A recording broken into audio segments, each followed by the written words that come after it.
Pois é, a nossa novela está cada vez mais emocionante. Na nossa novela temos mocinho, temos bandido e temos as vítimas. Se chama Povo Brasileiro é a Vítima.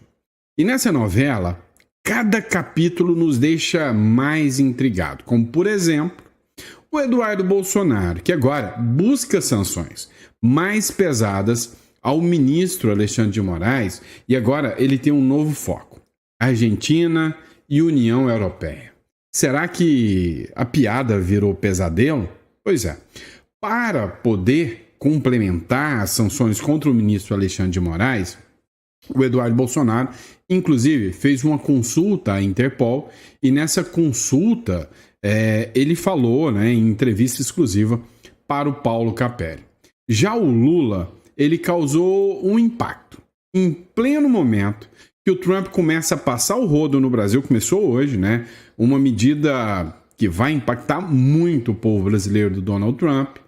Vem o Lula para cutucar um pouquinho mais o Donald Trump e ainda para sacanear um pouquinho mais o povo brasileiro e diz que ele está ficando cada vez mais esquerdista e socialista. Quando a gente escuta isso, eu lembro muito das pessoas rindo da gente, quando a gente falava, não, o Brasil vai virar uma Cuba, vai virar uma Venezuela. O próprio Paulo Guedes falava muito isso. Não, o Brasil vai virar Cuba, o Brasil vai virar a Venezuela. E todo mundo ria que rolava. Vou além. Com certeza alguém já riu da sua cara, falou que você é um cara da teoria da conspiração, de que o Brasil não é ditadura. Muita gente riu desse menino aqui, quando lá atrás, há muito tempo, ele gritava isso aqui. Acorda, cara! Acorda, gente! Acorda! Já estamos na porra da ditadura, já! Já começou! Caralho! Caralho! O que tem que acontecer? Tem que ser sua mãe ser presa pra você acordar, porra! Acorda, caralho! Acorda! Acorda, Pois é, quando ele falou isso há 3 anos atrás e gritou, mas isso virou meme, todo mundo riu, era piada, era só mais um bobinho rindo, brincando e falando. Você ri dele agora? Pois é, eu infelizmente aprendi, em muitas leituras dos livros de filosofia, de que não brinque com piada, porque ela vira pesadelo. E se algum dia você riu do Monark por causa desse vídeo, hoje você não ri. Da mesma forma que se algum dia os ministros do STF e a mídia riu do Eduardo Bolsonaro, hoje em dia eles não vão rir mais. E as informações que eu vou trazer nesse editorial para você vão mostrar o porquê. Pois é, a impressão que você tem é que o jogo está virando. Bora entender tudo isso? Então vamos lá. Antes de entrar na matéria, não esqueça de se inscrever no canal. Você já sabe do conteúdo nosso, como é feito com seriedade, com dedicação. A gente sempre trabalha de forma séria, para trazer o conteúdo para vocês. E se você busca um canal sério, com qualidade, eis-me aqui, te oferecendo, a possibilidade de estar num canal, numa comunidade de pessoas conservadoras que acreditam no Brasil, mas sem uma ideologia, sem pensar sempre com a razão sobre o melhor que temos para o nosso Brasil. Tá bom? Então, antes de mais nada, vamos para cima, seja muito bem-vindo. É sempre uma honra e um prazer ter você aqui conosco. Vamos para cima. Vem cá, vamos falar primeiro do Lula, Então, assim, para que não pairem dúvidas, eu vou colocar bem grandão para você ler. O Lula diz que vai ficar cada vez mais esquerdista e socialista. Para você que não gosta do regime cubano, socialista. Para você que não gosta do regime venezuelano, socialista. Para você que não gosta de nada disso e que um dia algum imbecil esquerdista já riu da sua cara falando que você era um conspiracionista, saiba de uma coisa. Cada vez estamos mais perto do inferno. Essa é a verdade. Matéria da Globo, para que você não tenha dúvidas, a primeira era da CNN. O Lula diz que o governo está dando certo. Certo para quem? E que vai ficar cada vez mais esquerdista e socialista. bem na véspera do tarifácio, o Lula também afirmou que, se for derrotado ano que vem, deixa o governo e qualquer coisa, se mencionando o Bolsonaro, volta a governar o país. O Brasil voltará ao mapa da fome. Vem cá, você engole o discurso de que o Brasil melhorou com o Lula? É realmente o sentimento que você tem? É isso que você sente? Porque hoje começa a sanção do Donald Trump, ou melhor, vamos falar sanção não, vamos falar tarifas do Donald Trump contra o Brasil. O tarifácio de 50% imposto pelo Donald Trump ao Brasil já começou a entrar em vigor. A nova tarifa de importação de 50% aplicada pelos Estados Unidos sobre produtos originários do Brasil entrou em vigor nesta quarta-feira, conforme um decreto que foi assinado pelo próprio Donald Trump em 30 de julho. Essa medida do Donald Trump representa uma tarifa econômica. Só que a verdade, que a gente bem sabe, é que ela não é econômica. Ela tem um pezinho de sanção com um pezinho econômico. Primeiro, quando a gente olha do ponto de vista econômico, sim, o Brasil taxa e muito os Estados Unidos. Não é à toa que você compra produto americano aí, o quíntuplo do preço, não. Exagerei, mas bem mais caro. Não é à toa que vale mais a pena, presta atenção, vale mais a pena você pegar um voo, ir lá nos Estados Unidos, comprar um iPhone lá, ir na Disney, voltar, do que comprar um iPhone aqui, devido à quantidade de impostos que você paga aqui na República das Bananas. Esse é o problema. Então o Trump está certo. Então, do ponto de vista tarifário, o Trump colocou tarifa para todos os países, aumentando as tarifas, e falou para o Brasil também. Agora, o Brasil tem um quezinho especial. Tem um gosto de sanção. O Brasil foi o mais taxado, 50%. Por quê? Porque o Lula fala besteira o tempo inteiro. E aí, o Lula, que disse que cada vez se torna mais esquerdista e socialista, tentou surfar na onda com um bando de mentiroso, dizendo que é culpa do Bolsonaro. Ele tentava jogar nas suas costas que tudo isso era culpa do Bolsonaro, que o filho do Bolsonaro que buscou as tarifas. Alto lá. Tem que ser muito burro para acreditar nisso, porque é o seguinte, você imagina que se o Eduardo Bolsonaro chega lá e fala: olha, Trump, eu quero contar uma coisa para você. O Milei, ele tá perseguindo pessoas lá na Argentina. Olha, Trump, eu quero contar para você que o Milei, ele tá trabalhando contra a moeda norte-americana. O Trump ia olhar para ele e falar: filho, você tá mentindo. Eu tô vendo o que o Milei tá fazendo. Mas o Eduardo Bolsonaro denunciou, foi o Lula, que realmente estava fazendo. E se a sanção veio, não é por causa do Eduardo, é por causa do Lula, que fez aquilo, o Trump viu e falou: vou aplicar isso. E aí, para desmentir um pouquinho, o Paulo Scar, que é um grande empresário brasileiro, né, já foi eleito, inclusive, para presidir a Federação das Indústrias do Estado de São Paulo. Ele venceu, né, numa chapa onde ele teve 99% dos votos para presidir o comércio. Ele disse o seguinte: tudo é culpa do Lula, né? Ou seja, desmente a narrativa lulopetista que a culpa é do Bolsonaro. Minha opinião, o Brasil, o governo brasileiro, nesse momento, fez certas opções que não foram convenientes ao Brasil. No momento em que o governo brasileiro permite navios iranianos atracarem no porto do Rio de Janeiro.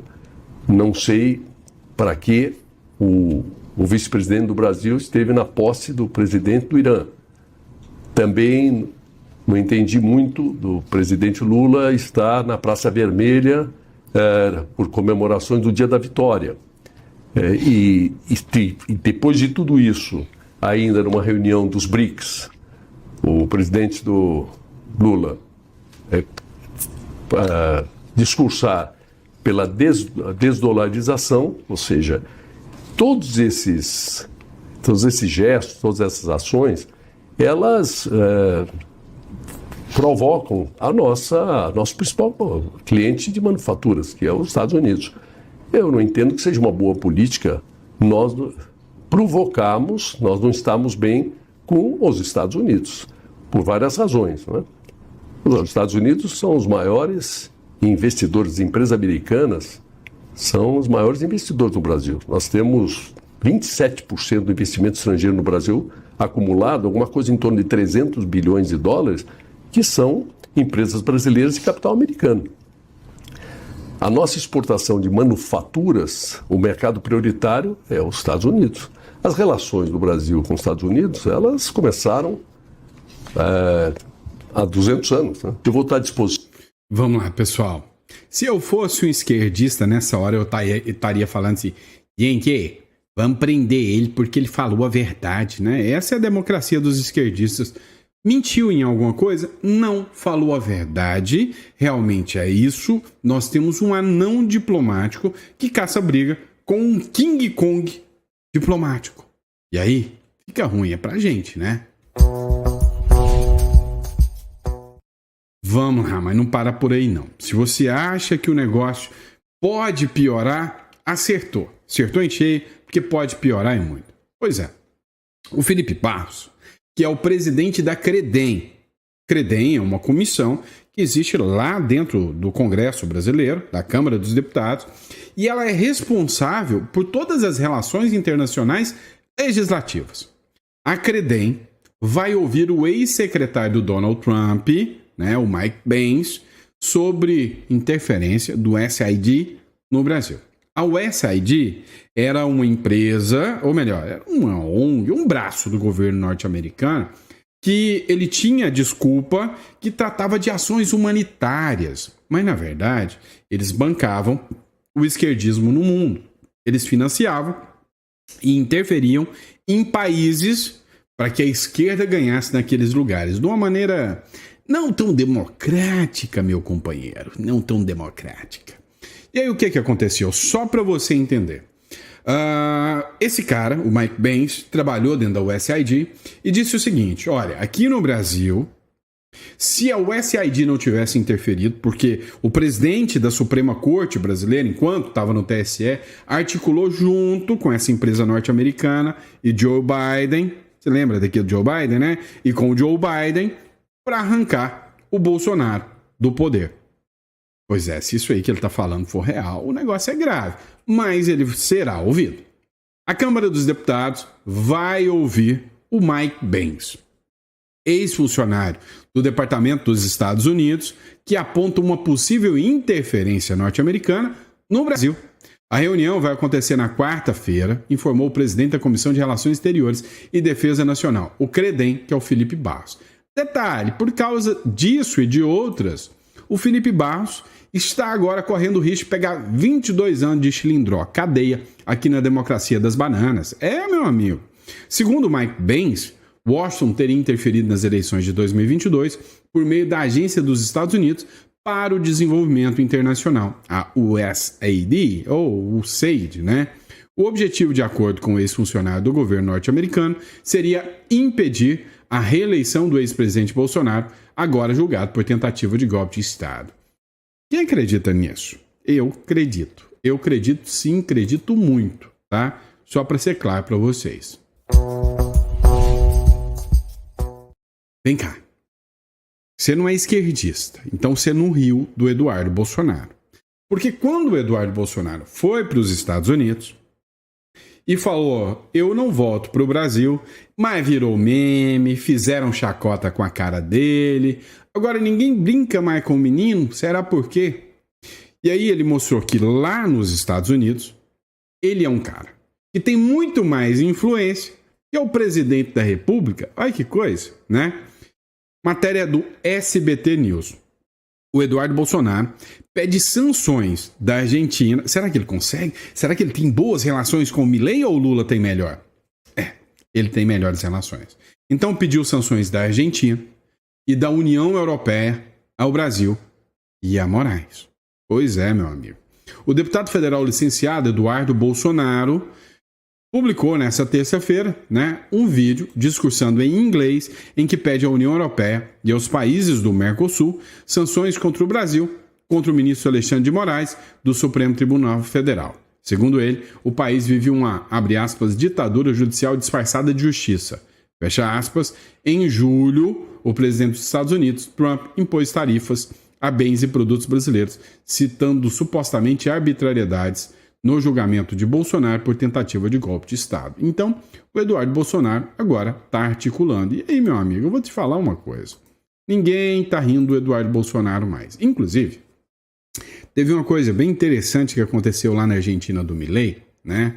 A chefe, né, do Ministério da Defesa da Argentina anunciou que vai criar uma força-tarefa.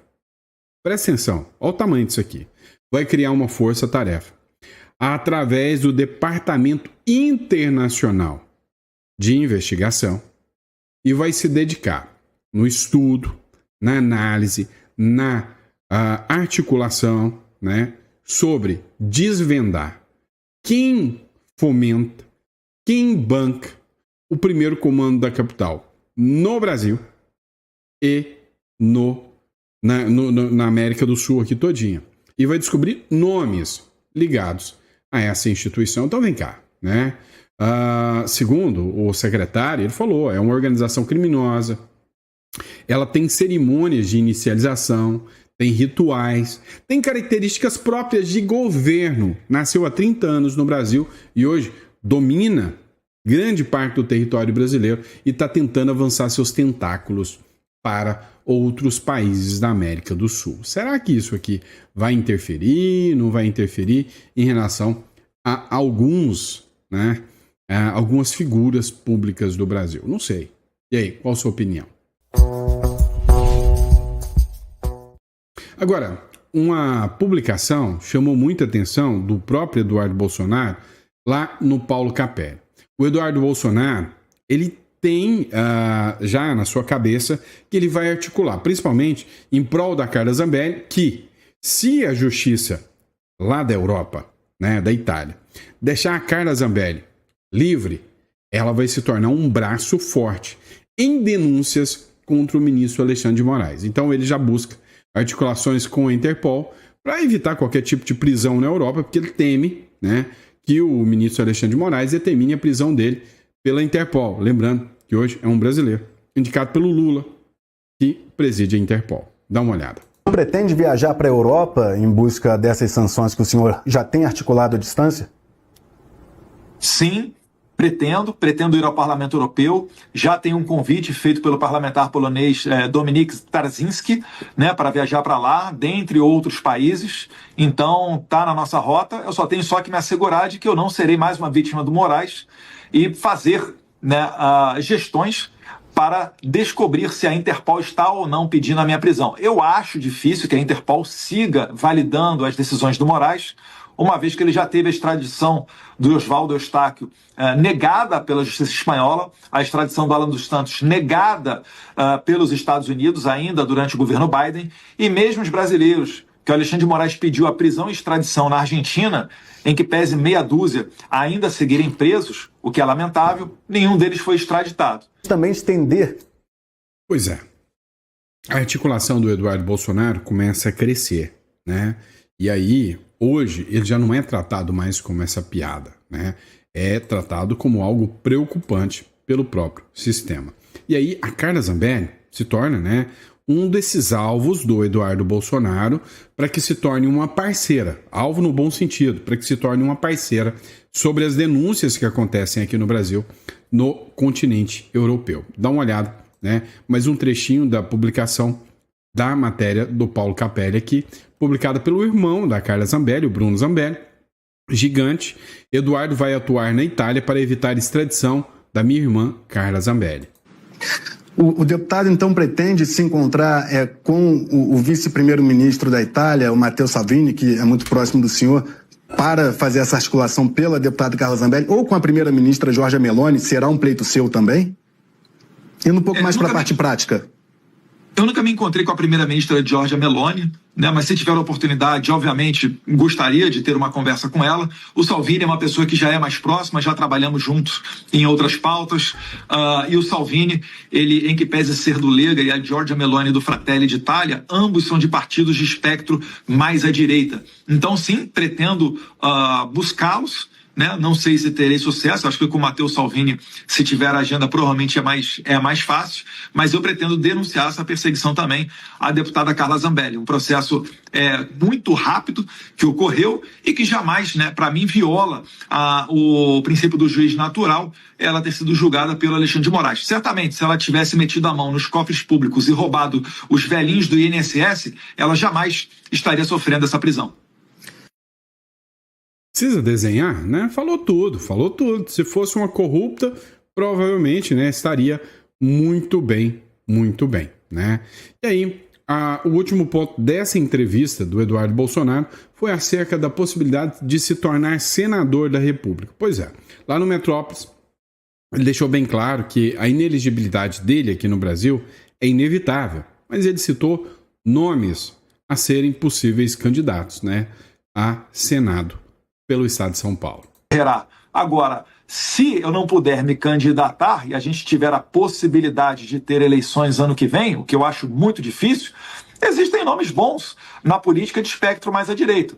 Tem o deputado estadual Gil Diniz, né? Tem o secretário Berrit, você tem o pastor Marco Feliciano, que é uma pessoa que busca também a possibilidade dessa candidatura, mas isso daí está em aberto. Mais uma vez, Capelli, é difícil você acreditar que vai existir eleição no Brasil com um Moraes forte. Ele vai continuar abusando do seu poder e vai levar o Brasil para o fundo do buraco. Correrá. Pois é, né? A situação se complica, né? Essa entrevista do Eduardo Bolsonaro causou uma repercussão muito grande. E aí eu achei interessante, nós vamos para outro lado agora, né? Um comentário feito por um outro articulador político, que também está nos Estados Unidos, que ficou notório e conhecido como o próprio Eduardo Bolsonaro, né? Que é o Paulo Figueiredo. O Paulo Figueiredo também, ele fez um comentário sobre Alexandre de Moraes, do qual, né, eu peço vênia para discordar em alguns pontos. No próximo bloco nós vamos ouvir.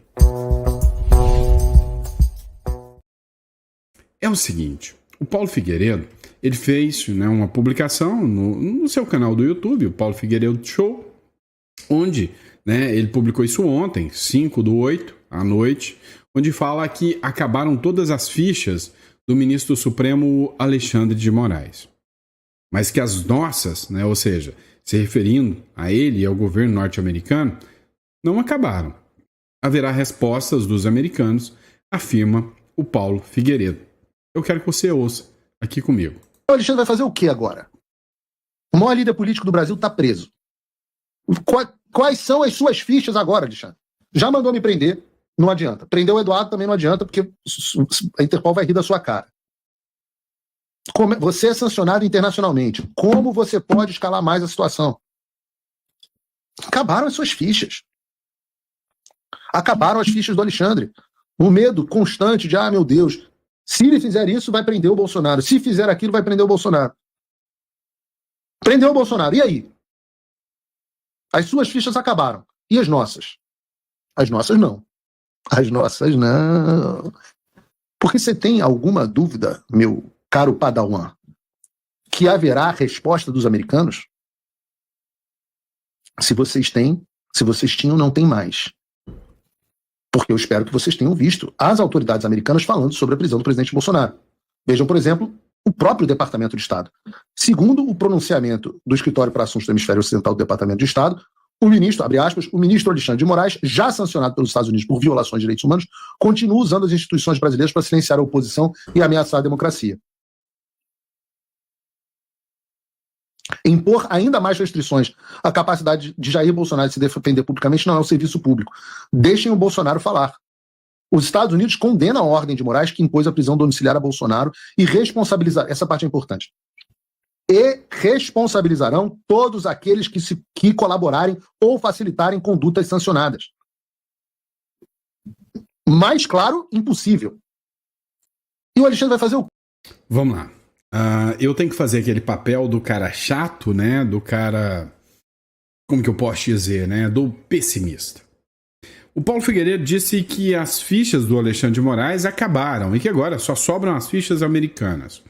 Aí eu discordo. Esse é o único ponto que eu discordo e peço para que vocês possam entender que eu estou discordando com muito respeito, né? Quem sou eu perto do Paulo Figueiredo hoje, que está dentro, né, do sistema ali de americano, acompanhando tudo de perto, sabe? Coisas que eu não sei. Mas isso é só minha opinião, opinião de um Zé Ruela, que nem eu, tá bom? É o seguinte, não acabaram as fichas do ministro Alexandre de Moraes. Não acredite nisso. Por quê? Porque sempre há o que escalar ainda mais. Quando eu disse que a Lei Magnífica chegou, e com a Lei Magnífica chegando, o Alexandre de Moraes não teria nada a perder, que ele ia não dobrar, triplicar a aposta, eu não errei. Agora, por que eu estou explicando isso para vocês? Dá para esticar ainda mais a corda.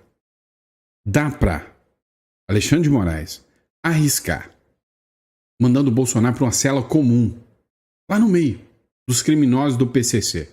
Você duvida? Você não acredita que aqui na República das Bananas isso é capaz, que a caneta do Moraes não tem poder para isso? Vem cá, você acha que a Polícia Federal vai falar, não, eu me recuso a cumprir uma ordem dessa de colocar o Bolsonaro lá dentro da cela com os presos comuns? Você duvida disso? Ele pode fazer isso com os filhos do Bolsonaro. Um não vai ser pego, que é o Eduardo. Mas e o Carlos? E até, possivelmente, o Flávio. Ora, ele pode achar uma mensagem de lá de 2018, falando fora PT, e achar que isso é um atentado à democracia. E colocar na lista, ali da Vaza Toga número 2. Não? Peraí. Nós estamos falando com alguém que você viu o que aconteceu com a filha do Oswaldo Eustáquio. Nada me assusta de ir pra cima até da Michelle e até da Laurinha e tirar a guarda do pai. Cara, quando você está num sistema onde a lei é a invenção da cabeça de alguém, qualquer coisa dá pra esticar ainda mais a corda. E aí, quero que você comenta comigo. Estou falando besteira ou você concorda comigo? O meu posicionamento, o meu ponto de vista é que não acabaram ainda as opções do Alexandre de Moraes e que essa guerra ainda vai longe, muito mais longe do que você imagina. Pois é. E aí, dando continuidade aqui, né, em alguma coisa um tanto quanto sádica, né, da vida política, vamos falar do Daniel Silveira. O Marco 01, primeiro caso esdrúxulo, né, onde por opiniões, uma pessoa, um deputado, foi mandado para cadeia aqui no Brasil. E se não acendeu um alerta para todos, que era uma linha tênue demais da democracia, meu amigo, não tenho mais o que dizer. Matéria do JBTV, urgente. Dr. Paulo Faria, advogado de Daniel Silveira, acaba de anunciar que seu cliente possivelmente contraiu uma infecção e que pode morrer, né? Pode matá-lo se ele continuar preso. Abre aspas, estamos alertando que o Daniel Silveira corre risco de morte. Escuta isso. Hoje é domingo, dia 3 de agosto de 2025. Quero falar do Daniel Silveira. Ontem eu fiz uma denúncia contra o ministro Alexandre de Moraes que pratica tortura contra o Daniel Silveira. Sexta-feira ele recebeu alta. Em vez de mandar o Daniel para a prisão domiciliar, como a defesa vem pedindo desde antes da cirurgia, ele determinou que a SEAP o reconduzisse para a colônia agrícola de Magé. Isso mesmo depois de mais de 30 pedidos de prisão domiciliar. Pedidos esses que foram inseridos na EP 32 e ignorados por Alexandre de Moraes. Então eu quero mais uma vez denunciar a tortura que está sofrendo Daniel Silveira. Agora há pouco, por volta de 16 horas, a mãe do Daniel Silveira entrou em contato conosco informando que ele teve febre 2 vezes seguidas, de sexta para sábado e de sábado para domingo. E para quem não precisa nem ser médico para dizer, quem tem febre é porque tem algum tipo de infecção. E nós estamos alertando que o Daniel Silveira corre risco de morte, porque ele pode pegar uma infecção generalizada e vir a óbito. Ele pode ter uma trombose e vir a óbito. Então, há poucos, ou seja, por volta de 18h10, 18h15, nós apresentamos uma petição no processo para poder solicitar extrema urgência no envio, no encaminhamento do Daniel Silveira para o hospital, para que ele possa fazer exames de sangue, de hemocultura e também ressonância magnética, porque é bem provável que ele tenha tido uma hemorragia e por isso que a situação da perna dele está daquela forma, como você pode ter visto aí nas imagens circulando pela internet. Então, cenas fortes que você viu agora, né? Agora, esse vídeo, como eu disse, né, é de domingo, é de 2 dias atrás. Acabou de sair uma publicação agora, há poucas horas, também do Paulo Figueiredo, onde a Procuradoria-Geral da República se manifestou favorável à prisão domiciliar do Daniel Silveira, né? E aí, Daniel Silveira pode ter prisão domiciliar confirmada nas próximas horas. Sinto o cheiro de mudança. No ar, publicação do Vinícius Carrion. Escuta só. A expectativa agora com essa manifestação da PGR pós-Magnitsky, PGR que fala mais fino. Ainda hoje nós estamos na expectativa que seja deferida a prisão domiciliar para o Daniel. Estamos dando essa notícia em primeira mão aqui no seu canal, Paulo. Nas próximas 2 horas. Oi? Olha aí a audiência. E quem daria a prisão domiciliar a ele seria o Alexandre? O Alexandre Moraes. Então acreditamos que nas próximas 2 horas, no máximo, já tenha saído a decisão. Já sai a decisão. Agora, a grande questão é, como será a decisão do ministro Alexandre de Moraes? Só quis mostrar uma coisa para vocês. Sempre dá para esticar mais a corda, tá bom? Pessoal, obrigado pela confiança, pela credibilidade. Você que ficou até o final, coloca no comentário, fiquei até o final. Gente, estou oferecendo aqui para vocês, né? Agora é a parte da publicidade. A gente trabalha com holdings offshore. Trabalho com isso há muito tempo. E aí, muitas pessoas não entendem, né, a possibilidade dessa estrutura. Para pensar da seguinte forma. Você já parou para pensar? Quando você deixa todo o patrimônio no seu nome, você fica à mercê de qualquer juiz, de qualquer decisão. Então, o que a holding faz? Quando você estrutura o seu patrimônio, colocando esse patrimônio num novo CNPJ, você tira do seu CPF. Imagina se você atropela alguém e mata. Essa pessoa não vai te executar? Ela não vai tentar tomar os seus bens? Pois é. A holding ela serve como um escudo para proteger o seu patrimônio. Muitas vezes é até mais interessante porque você pode construir uma estrutura offshore. Você tira as regras da jurisdição do Brasil e o seu patrimônio, seus bens, suas contas bancárias podem estar em dólar, ou no Uruguai, ou numa LLC americana, ou numa conta na Suíça, na Irlanda, e você tem uma proteção muito maior sobre o seu patrimônio. Entendeu? Então, essa estruturação vem através de uma holding, o que é absurdamente ilícito. O próprio ministro Luiz Roberto Barroso, né, uma matéria do Metrópolis, revelou que ele tinha um apartamento de 22 milhões numa holding. O Paulo Guedes tinha uma holding. Então, é uma estrutura, né, e uma holding offshore, é uma estrutura lícita, legal. E se você conta com um especialista, você pode clicar aqui no comentário. A gente te dá orientações sobre investimento, sobre toda essa estrutura aqui. Então, você clica aqui na descrição. Se você tem 2 objetivos. Uma, eu quero ter um plano B. Se precisar sair do Brasil, o Uruguai é uma opção. Imigração para o Uruguai ou a estruturação de uma holding, uma offshore, para se proteger do risco Brasil. Tá bom? É só clicar na descrição. Estou aqui para te ajudar. Abraço, pessoal. Fica com Deus. Até o próximo editorial.